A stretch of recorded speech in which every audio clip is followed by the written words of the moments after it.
everyone, this is Melissa, and I'm the talkative introvert. I have this spreadsheet of ideas for podcast topics. It's organized by introvert related topics, non-introvert related INT topics, INTJ topics, and interviews. However, if I'm not in the mood to talk about those topics I've listed, then it's not really fun and I don't want to record an episode just to record an episode. So I usually would go online, do different random searches. I'll go through Reddit. I'll watch YouTube videos. Sometimes I'll ask people for ideas. I actually recently had a listener email me some ideas, which reminds me I need to add those to my list. But this time around, I decided to one night just search for the word introvert on Netflix. I was kind of up late and I couldn't go to sleep. So I was like, I'll just watch something. And so I searched up the word introvert. I was like, why not? Let's see what comes up. And I got titles like My Shy Boss, The Creative Brain, 100 Humans, Life's Questions Answered, It's Okay to Not Be Okay. But what really caught my eye was Brené Brown, The Call to Courage. She's super popular and pretty well known, so you might have already heard about her. And I'm probably late to the game on watching this because I think it came out in 2019, so I'm a couple years late, but whatever. My old therapist actually told me to read her book, but I didn't feel like it. I like reading, but I don't like reading. I'd prefer to watch it or watch something or play video games or something. Reading's not my pastime.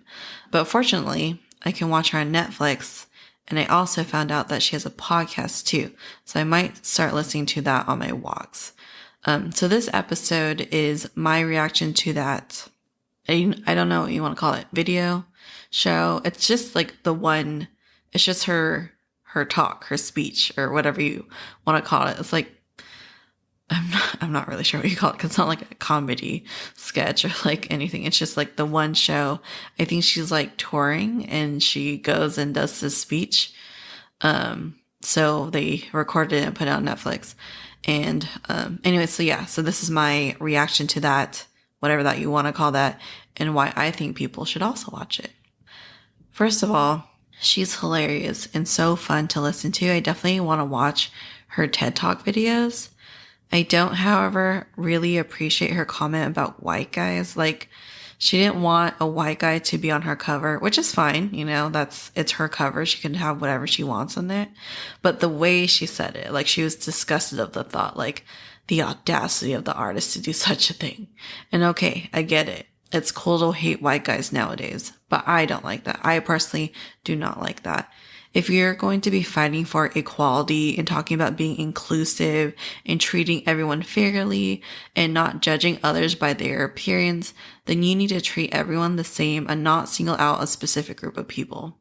They too didn't get to pick the body they were born in. Newborn white male babies don't come into this world automatically racist and misogynistic. My husband is white. Granted, he's half, okay? But if you look at him, the only thing Asian about him is his hair color and lack of facial hair. Everything else, white. And he's not some racist, misogynistic bigot. And neither are some of the other white guys that I truly care about and are close to me. So I really, really hate that. Just it's not fair for everyone else. It's not fair to them that people already place them in this box without even getting to know them. And sorry for that little rant, but I just hate all this race stuff and people saying we need to be more accepting of each other and we need to be more inclusive and be more loving and kind towards each other. But it's okay to not be that way towards white guys. It's totally fine. No, you're only truly a good human being in my eyes if you accept all people of all color, gender, orientation, etc. It's all or nothing. You can't just be it's racist unless it's towards a white person or a white guy. Enough of that. We're all connected. We're all one family. We all have to coexist together. Anyways, back to Brené Brown. Sorry about that. That irked me at the beginning. I almost didn't watch her because of that. Because I was really? Whatever. Anyways, back to the actual topic. My bad. She does start off talking about how vulnerability and courage go hand in hand. And that made me think, well, what does vulnerability really mean and what does it mean to me? So, according to dictionary.com, it means willingness to show emotion or allow one's weakness to be seen or known, willingness to risk being hurt or attacked. As a fellow INTJ, when I read that, I was like, ooh, I do not like that. I do not like that at all. That is a big, fat no from me, dog. Like, no. Willingness to allow one's weakness to be seen or known. My first thought was like, ew, why? That sounds absolutely awful. That's why I almost didn't even do this podcast and why I almost didn't even publish some of my episodes. I do feel pretty vulnerable when I do the INTJ episodes, specifically with my sister-in-law, even though those are some of my favorite episodes, because it's nice to talk to someone who understands your personality. At the same time, other people are listening and they may not get it, especially if like family or friends listen, because we do talk about parts of us that we don't necessarily share with other people because other people probably won't get it. And they might think we're odd, or they might take what we say the wrong way. But oh well, here we are. And I'm still publishing those types of episodes. I love those episodes, but it is like we are a bit vulnerable when we do those episodes because we are a little different from our family members. But anyways, but what does being vulnerable mean to me? So to me, being vulnerable, other than that definition, is sharing parts of yourself to someone that you usually hide. Like, everyone has different personas for different situations, right? So, like, newly introduced Melissa is not the same as Melissa you've known for several years. You know what I mean? The more comfortable I get with someone, the more they'll realize I'm not as bubbly and shy as I perceived to be at first. I'm definitely more cynical and bitchier. A great example is when I worked in customer service. Customers used to love me. They would give me compliments and say that I was very bubbly and nice and welcoming and have great energy and I'm considerate, blah, blah, blah, because that's the front I have to put. So I can do a good job, get good tips, and not get any complaints or bad reviews during my annual evaluation. Not saying I'm not a nice person, but to be so hyped up and friendly is very exhausting. And it's not who I typically am. Like, I'm not super bubbly and cheerful, and I don't, like, my customer service voice is very high pitched, and I don't know why I do that. I think it's because like higher pitched voices and like, I don't know, like cutesy higher pitched voices are they're more friendly than like deeper monotone voices that, like, my voice is, I think I kind of have a customer service voice when I do this podcast too, but my normal voice is pretty monotone and a little deeper. I mean, I still have a high-pitched voice, but I think that's just because I'm Asian and small. So we just naturally have like higher pitched voices than the average person, I feel like. But it's deeper than my customer service voice is what I'm trying to get at. And so being vulnerable to me is not putting up a front and not playing into any of the personas I've created for different social situations. And that to me is pretty scary. I feel like I'm pretty genuine for the most part in this podcast, but like I said, like I have that little customer service voice. I've definitely created a podcast persona that's a little more conscious of what I say, and I've definitely incorporated a lot of my customer service characteristics into it. But with my friends, like when I do those like interviews, the beginning and the end is probably a little fake because I'm like, hi, welcome back to my podcast, blah, blah, doing the intro.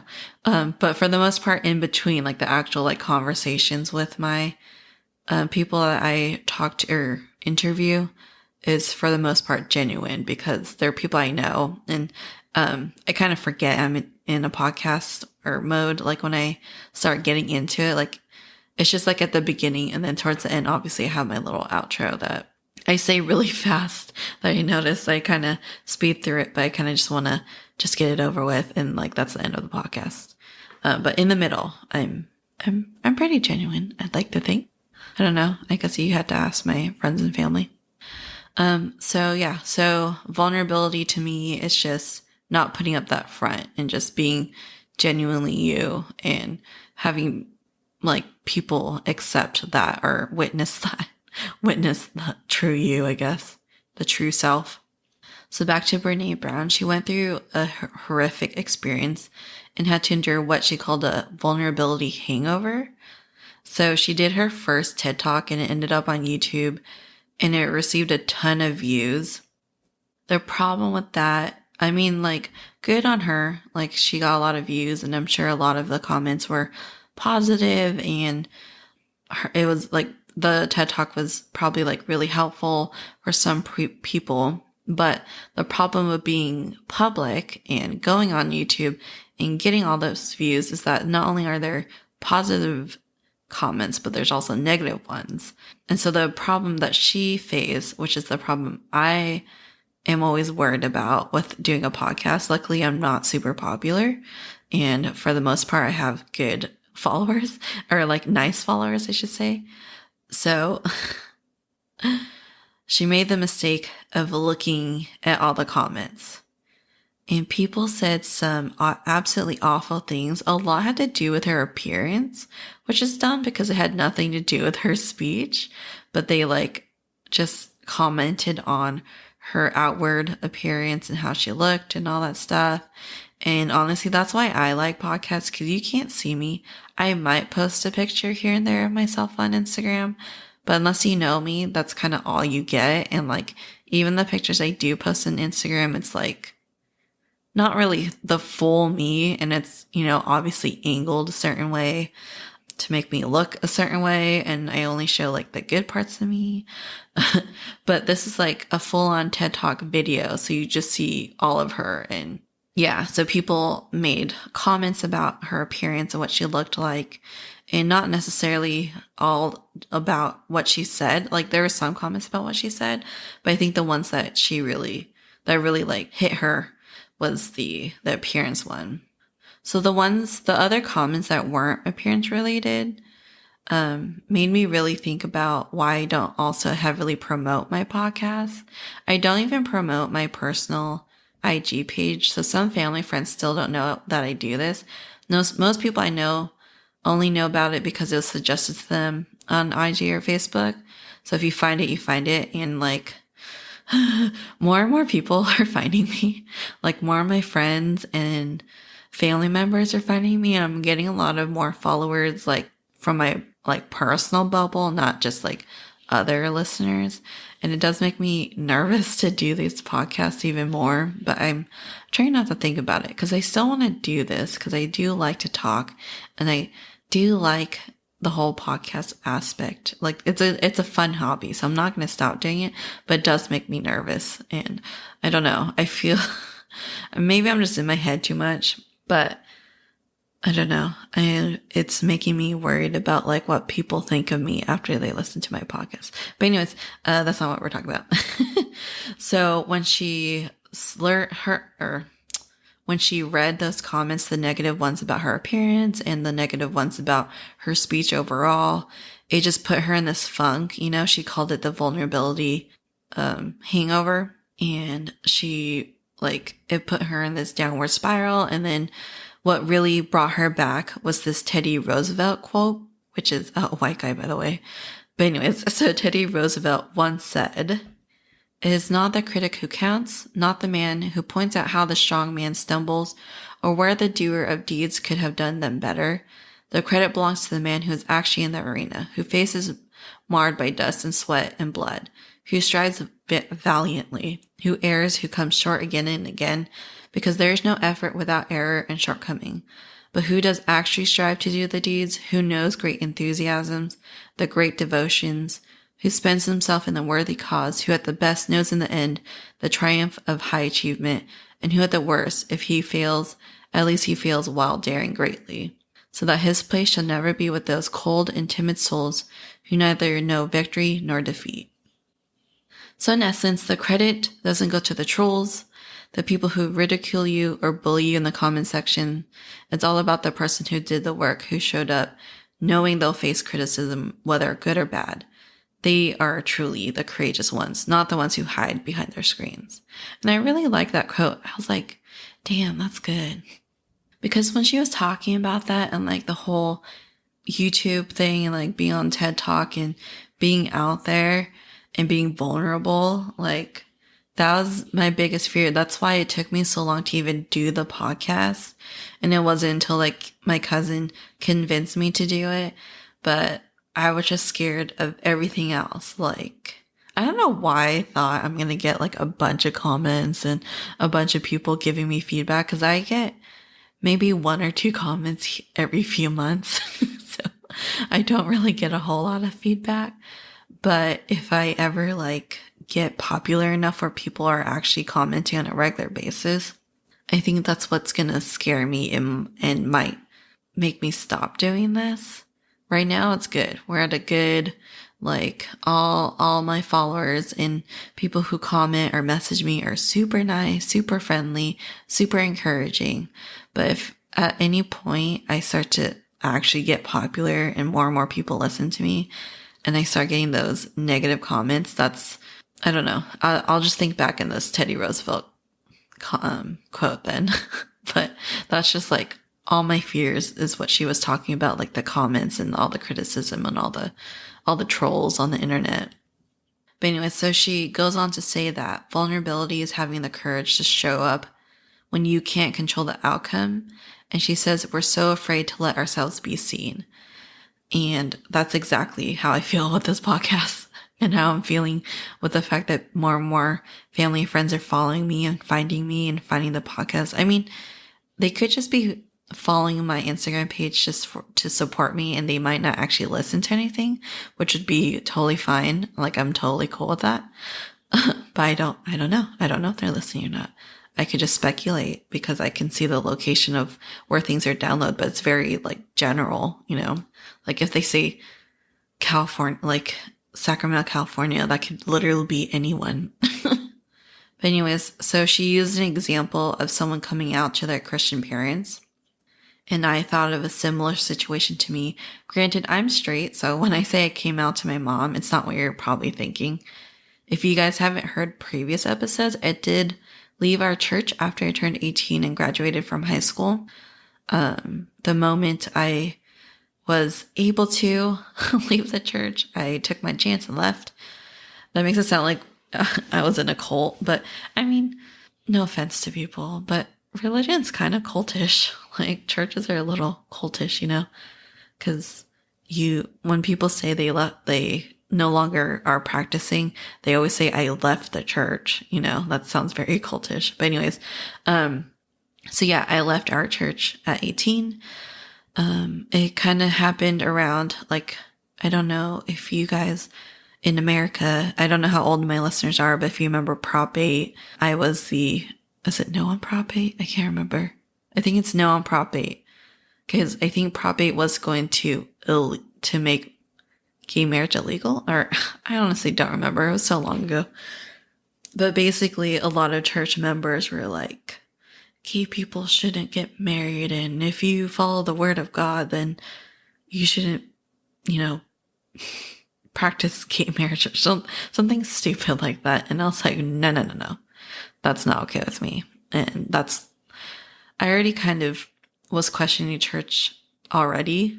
It wasn't just Prop 8, but that was the catalyst of me, like, finally deciding, like, I gotta leave this church. It's not for me. I don't believe the same things as they do. I don't have the same morals as they do and the same values, and it's just not gonna work out. So my mom knows that. My parents knew I left the church, obviously, because I stopped attending. So our church is very strict, and they take the Bible very literally. So it's pretty obvious when someone leaves the church. like I chopped off my hair and I pierced my ears and I did all this stuff. So one day my mom asked me what my religious beliefs are. And I was like, oh, how do I say this without my mom thinking that her daughter will be casted into the fiery pits of hell? But I also didn't want to lie to her either. So I ended up just explaining to her that what I believe. I said that to me, I don't think organized religion and going to church and being constrained by the various rules in the Bible are really what God wants or cares about. I think that if there is a God out there, that every relationship he has with his children are personal. And I think judgment is done on a more individualistic level. It's hard for me to believe that someone who cuts their hair or wear the opposite gender's clothing or curses is the same as someone who murders people. You know, there's a lot of restrictions in the Bible, but I don't think it's fair to lump someone like me who doesn't take the teachings of the Bible super literally. Sorry, I can't talk today.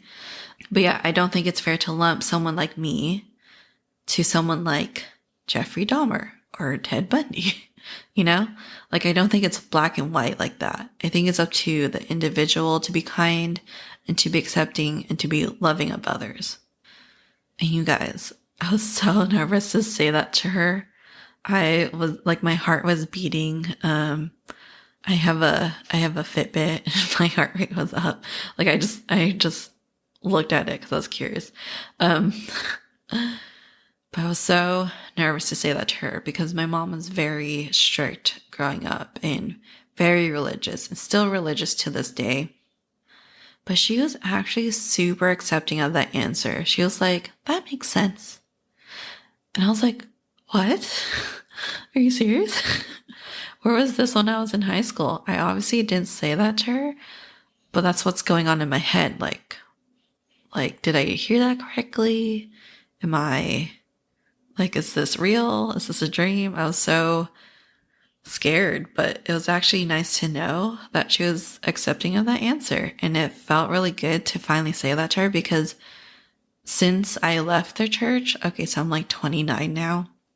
So that was like 11 years ago when I left the church. And we've never spoken about it since then.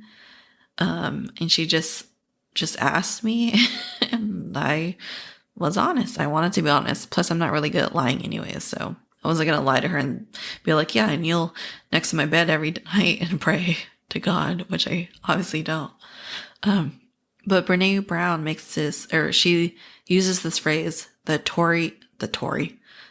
story I'm telling myself. And basically everyone creates a story in their head of what the outcome of a situation may turn out to be. And for me, I thought my mom would be disappointed in my answer. I thought she might lecture me in putting my faith in God, and I thought she would be devastated in a way. She was actually more devastated when she saw my tattoo than she was hearing that answer. But there's like none of that. No lecturing, no, nothing. I totally just psyched myself out because of this fake scenario I made up in my head. And Brené will, in the show or whatever you want to call it, the Netflix special, use an example with her husband. She made up a story in her head that led her to be upset and angry, but she ended up being wrong. And when she found out the truth, it actually made things better, not worse. She says, you can't be loved if you can't be seen. Her being able to speak her truths to her husband and him back really changed everything in their marriage. Like me being an INTJ or an introvert, you know, we're in our heads a lot and tend to overthink things and make up god-awful scenarios in my head on how events are going to turn out. So that was really like enlightening to hear that because it seems like such a basic concept because we all do it. But the fact that you acknowledge that you're creating this story in your head, that the story I'm telling myself is, and acknowledging that story can be completely false. Like the situation with my mom was completely false.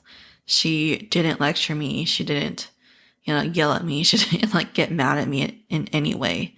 She was very accepting of the answer that I gave her, which is awesome because then, after 11 years, we finally talked about it because it's always been kind of weird. Not weird. Like I still act the same around my mom. No, that's not true. I don't act the same around my mom. I would with my friends, but, for the most part, like I don't pretend to pray or be part of the church and read the Bible and stuff. But I always think of something terrible in my head, like me always thinking about worst case scenarios made me think of her saying, we're all terrified to feel joy. So so she talks about how everyone is terrified of feeling joy. People tend to think that when life is going to be too good or is being too good to us for a long time, then something bad is going to happen soon, which is so relatable. I think about that all the time. So like not only am I thinking about like worst case scenarios when I, the story I'm telling myself situation, but I also think if it's good for too long, it's time. We're due for something, what stupid thing is going to happen soon. And I was thinking like, Brandon and I are probably due for a squabble soon, right, in the universe? Like, no, not a squabble. Then it's got to be something else. Am I going to sprain my ankle in my driveway again? I'd prefer the first option, please. I really hate being in physical pain, but I feel like something's going to happen. And Brené goes on to say that those who leaned into joy all shared the importance of being grateful because gratitude is also being vulnerable. Link says hi. Okay. I lost my train of thought now. What did I say? So being grateful is, gratitude is also vulnerability. So when you're grateful for something, someone or something can take that away. And she talks about these trauma victims that she interviews or talks to. And they all shared, if you are grateful for what you have, you understand the magnitude of what I've lost. So it's kind of that whole, you don't know what you're missing until it's gone concept. That's why for me, I'm kind of grateful I didn't grow up rich. Because in a way, it's easier to be grateful and happy with your life when you didn't have a whole lot to begin with and didn't have everything handed to you. And you end up just appreciating all those little things in life because it wasn't something that was attainable or feasible when you're younger. And then she talks about how we all need to work on also choosing joy. So not only are we like afraid to lean into joy because it's vulnerable because people can just, someone or something can just take it away. But we also need to learn to just choose joy, meaning choosing to do something that doesn't serve a particular purpose. That's really hard for me to do. I feel like everything I do serves some type of purpose because what's the point of doing something when there's no end game? Even when I'm doing my crafts, it serves a purpose. I usually make things for people rather than to make it just to make it. What I make serves the purpose of being a birthday gift or a wedding gift or practicing it to, refine my skills so that when I gift it to someone, like I'm proud of it or something. So when it comes to choosing joy, Brandon really helps me with that. He's an ISTP, and unlike INTJs, he's not a planner. He doesn't even have a schedule for work, which is crazy to me, but it's in there, it's in his head. Like he knows where he's supposed to go, and usually like he'll get like a text the night before where the job is or something. I don't know, something like, I can't remember exactly, but I just remember thinking like, what? Like you don't even, whatever. He doesn't even have a schedule, but he's very much in the moment and focuses mostly on being present. Like on our days off in the morning, I'll list the things I want to do today or that day, in my head. Then I would share it with him. Then randomly during the day or in the evening, he'll say, do you want to go out? Like try out a new restaurant or go to a local bar or brewery. And in my head, I'm like, that wasn't on our agenda today. It really throws me off. But I try to say yes most of the time because 99% of the time I'm glad that I do because it's fun. And like, even though it's not set in stone, like it's not in my plan to do that. And it's not something we talked about previously or anything like that. That's me choosing joy. That's us leaning into joy. And it's usually ends up being really fun. Usually really glad that we did it because we end up spending quality time together and trying out new things and new food and new drinks. And we find new places that we like. And it just is a very enjoyable experience. And there's no goal, if you will. We're just having fun. And so he really helps me with that because if it wasn't for him, I think I'd plan out all my days and because I do create a to-do list. I may not always write it down, but on days where I'm off and he's working, I do create what I want to do for that day. And I know what time he usually comes home. So I have specific things that I want to do on my alone time and then specific things I want to do when he gets home. So it's very linear, very structured, but he helps me break out of that mold and choose joy. So in essence, Brené Brown asks people to choose courage over comfort. So her main key points, which is kind of what I was kind of going through earlier, is that being vulnerable involves shame, scarcity, fear, anxiety, uncertainty, but it leads to love, belonging, and joy. So how I was talking about my mom, there's a lot of fear, anxiety, shame, uncertainty, all of that involved. But the fact that I was able to share my truth, if you will, with her, I do think it leads to love. I think we are more accepting of each other and understanding each other. I think she appreciates that I was honest with her and told her the truth. And I think that helps me feel belonged, I guess. Okay. So her 3 points: love, belonging, joy.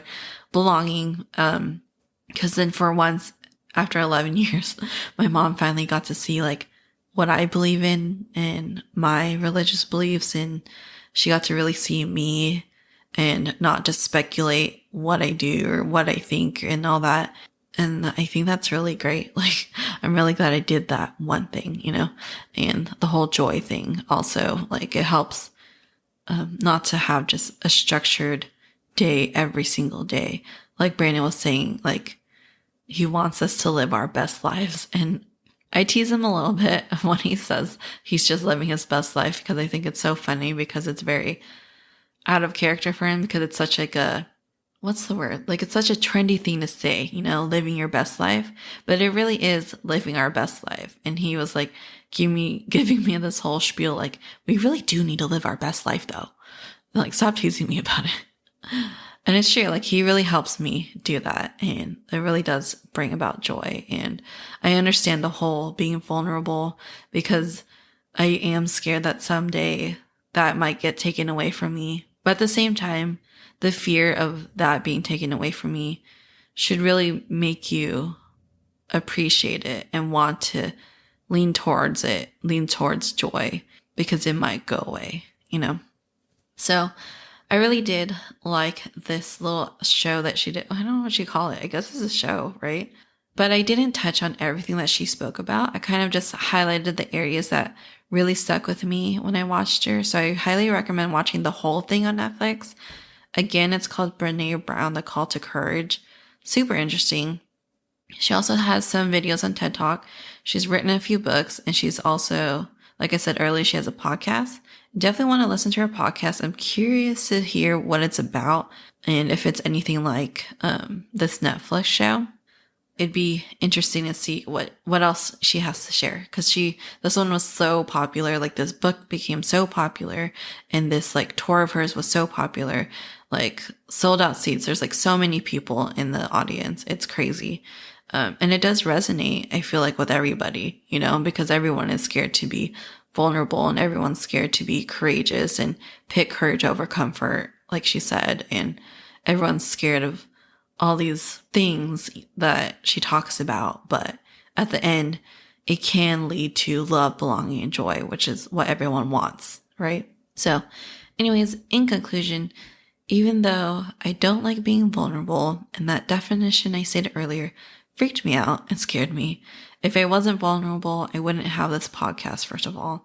And I also wouldn't have the close, intimate relationships that I do have with my friends and family. And because of that, I definitely would choose courage over comfort. All right. Thanks for making it to the end. If you enjoy what you hear and want to stay up to date on the show, please follow me on Facebook and or on Instagram. You can also check out my website at thetalkativeintrovertpodcast.com. All the information will be on there as well as in the show notes. If you want to help support the show, please review and rate the podcast and share it with your friends and family. Thanks so much, and I'll talk to you guys in the next episode.